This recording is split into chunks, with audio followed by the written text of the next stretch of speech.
السلام علیکم دوستانو، هیله مند یم چې روغ جوړ او صحتمند به یاست. نن به موږ د پریمیر شپږم کلاس واخلو انشاءالله، چې په دې کې به موږ درې مختلف ټولونه ووایو. چې په دې کې لومړنی ټول هغه ریپل ایډیټ ټول او رولینګ ایډیټ ټول دی، او همدارنګه د دې په دې ویډیو کې موږ په دې هم پوه شو چې موږ سلو موشن ویډیوګانې څنګه جوړولی سو، او انشاءالله په دې به هم پوه سو چې موږ ویډیو څنګه ریورس کولی سو، مطلب ویډیو چپه څنګه اوړي. نو ویډیو تر اخره وګورئ او زموږ چینل سبسکرایب کړئ. راځئ چې ویډیو شروع کړو.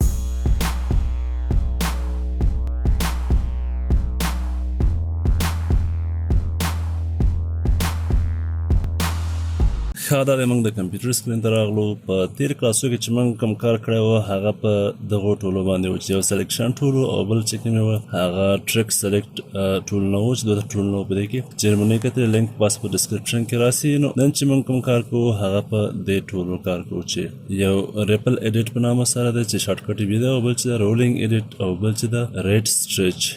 په دې ټولو باندې موږ کار کوو نن. ښه، د دې لپاره چې موږ په دې کار وکړو باید موږ سره ویډیو اوسېږي چې منګه کار پې وکړو. دوستانو تاسو باید داسې ویډیو استعمال کړئ چې هغه د ویډیو ایډیټینګ لپاره ښه برابره ویډیو وي. نو دا د ما یو څه ویډیوګانې را پیدا کړي دي چې انشاءالله موږ به کار پې کوو او ښه رزلټ به هم ورکوي.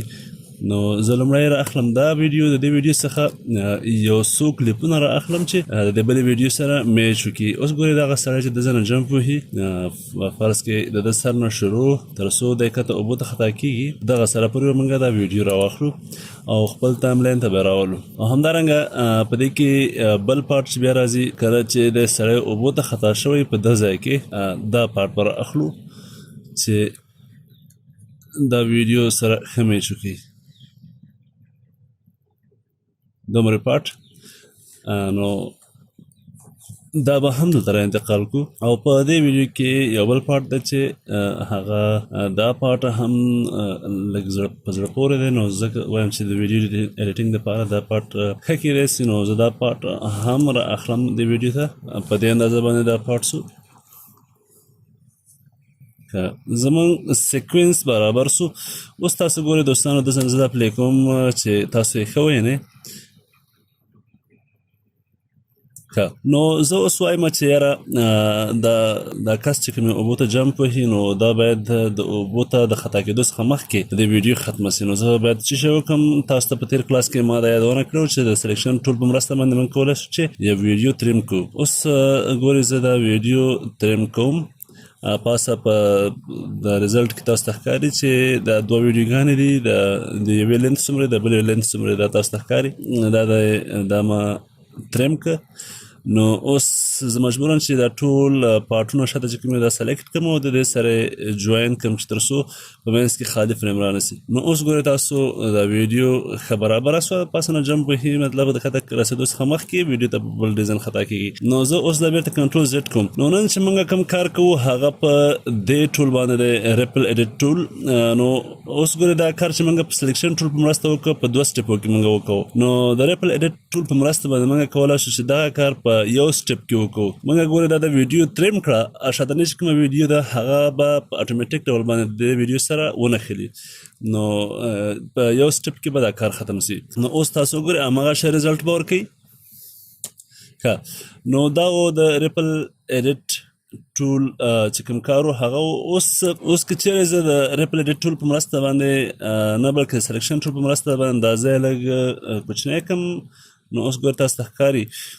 نو زه مجبور یم چې دا شاتنۍ برخه چې کومه دا ورته اضافه کړم تر څو سره برابر شي. ګورئ خو دا بله ویډیو چې کومه د لینت زیات شو، مطلب دا دوهمه ویډیو چې کومه د دویمه پارټ چې کوم د ویډیو موږ راخیسته او دا زیات شو.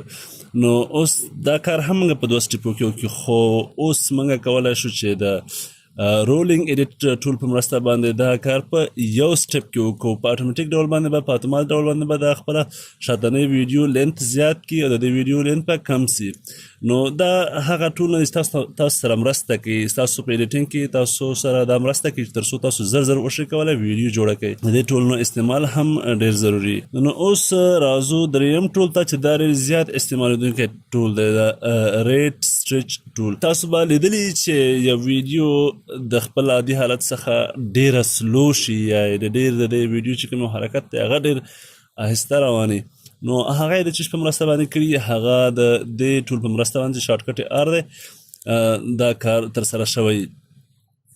اوس ماته پکار ده فقط او فقط یو پارت چې هغه به زه دا ټول ټریکونه سلیکټ کړم او ډیلیټ به کړم. زه به د دې ویډیو څخه دا پارت راواخلم چې دا د سلو موشن دپاره یو ښه پارت کیدای شي. د دې ځای نه به سلیکټ کړو او تر څو دی فلپ کړي تر هغه سره پورې. د دې ویډیو نه زه دومره برخه سلیکټ کوم او دلته یې په خپل ټایم لاین ته راکش کوم.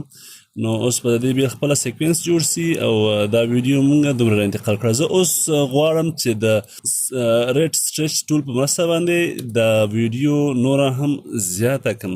نو د دې په کار د لپاره باید مونږ چې وکړو د دې ویډیو په دې کونج کې دا برخه باید انتخاب کو او کش یې کو چې څومره زمونږ زړه غواړي هغومره یې د دې سپیډ کم کو.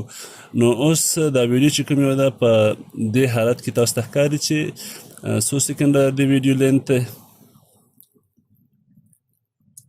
1.14 سکند او 14 فریم د لینت د ویډیو اوږدوالی دی. نو زه اوس غواړم چې دا ویډیو دې تر 3 سکندو پورې ورسیږي. نو اوس تاسو کتلی شئ چې د دې ویډیو سپیډ به ډیر کم سوی. تاسو لیدلی شئ دوستانو چې د دې ویډیو سپیډ کم شو. نو اوس تاسو په عادي حالت کې دا ویډیو وګورئ چې څنګه ده او چې کله د دې موږ سپیډ زیات کړو نو هغه څنګه کیږي.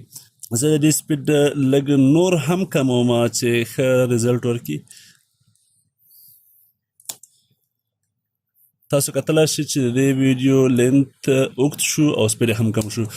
هم د همدې ټول په مرسته باندې موږ کولی شو چې د دې ویډیو سپیډ تیز کو. اوس تاسو کتلی شئ چې د دې ویډیو سپیډ تیز شو. ښه، نو دا و د دې ټول کار، د ریډ سټریچ ټول کار. دوستانو په هر ویډیو چې تاسو استعمالوئ نو باید هغه د که چیرته تاسو د دې لپاره استعمالوئ چې موږ یې د دې سپیډ کم کو، مطلب د ویډیو لینت زیات سي سپیډ دې کم شي خو ریزلټ دې هم ښه راکړي، نو باید تاسو داسې ویډیو استعمال کړئ چې هغه په ښه کمره باندې شوي. مختلفې کمرې دي، مختلف ویریټانې دي. که چیرې ستاسو ویډیو خراب وي او تاسو یې سلو کوئ نو ستاسو ویډیو به داسې پکسل ښکاره کیږي لکه 3GP په شکل باندې او په سلو کې به ریزلټ صحیح نه ورکوي ځکه چې د هغې فریم ریټ به کمي. نو کوشش وکړئ چې ښه ویډیو د سپیډ کمولو لپاره استعمال کړئ. نو اوس یو بل کار چې هغه هم موږ د دې ویډیو لینت چې کوم یو ده موږ د رایټ کلیک وهلو په مرسته باندې سپیډ اینډ ډیوریشن څخه هم کمولی شو. سپیډ اینډ ډیوریشن باندې موږ کلیک کړو. نو اوس تاسو ګورئ چې زموږ د ویډیو سپیډ چې کوم یو ده هغه دلته معلومیږي 2.58 ته. هر کله چې دا سل شي نو تاسو ته به دا ظاهره شي چې د ویډیو لینت چې کوم یو ده هغه نارمل ته راورسېده. په نارمل کې د دې ویډیو لینت صحیح، مطلب په سلو کې.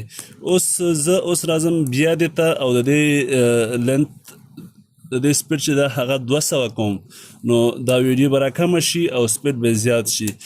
همداسې تاسو کولی شئ چې سپیډ په زیاتولو سره تاسو د دې ویډیو لینت کم کړئ او سپیډ زیات کړئ. نو زه اوس راځم د ده ځای نه هم کېږي. ګورئ د ځای نه تاسو په اسانه سره کولی شئ چې د ویډیو دپاره چې وکړئ خپله سیکنډ یې محدودې وټاکئ. بعضې وخت موږ ته معلوم وخت پکاري چې هغه ټایم لاین څخه صحیح نه کېږي، نو باید موږ یې د دې ځای څخه د دې لپاره وخت تعین کړو. نو اوس راځم د دې لپاره وخت زیاتوم. سپیډ چې شي 40 سو. نو تاسو کتلی شئ چې د دې وخت په 6 سکنډه سي او سپیډ به یې 40 فریم وي.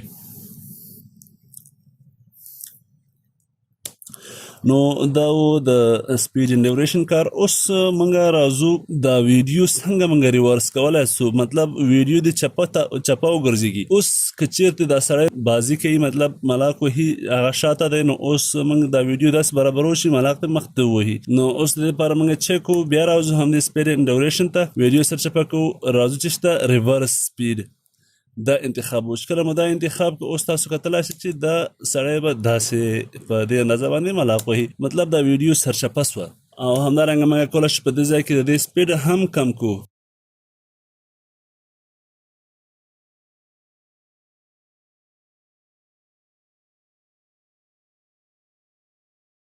دوستانو تاسو بلدلی چې ډېرو خلکو همداسې ویډیوګانې جوړې کړي او خیسته رزلټ هم ورڅخه لاسته راوړی. دا د نن ورځې کار نو که چیرې مو ویډیو خوښه شوي نو د ملګرو سره یې ضرور شریکه کړئ ځکه چې په ستاسو په شریکولو باندې هېڅ نه کېږي خو که چیرې دا ویډیو چا وکتله نو هغه به ورڅخه یو څه ګټه پورته کړي.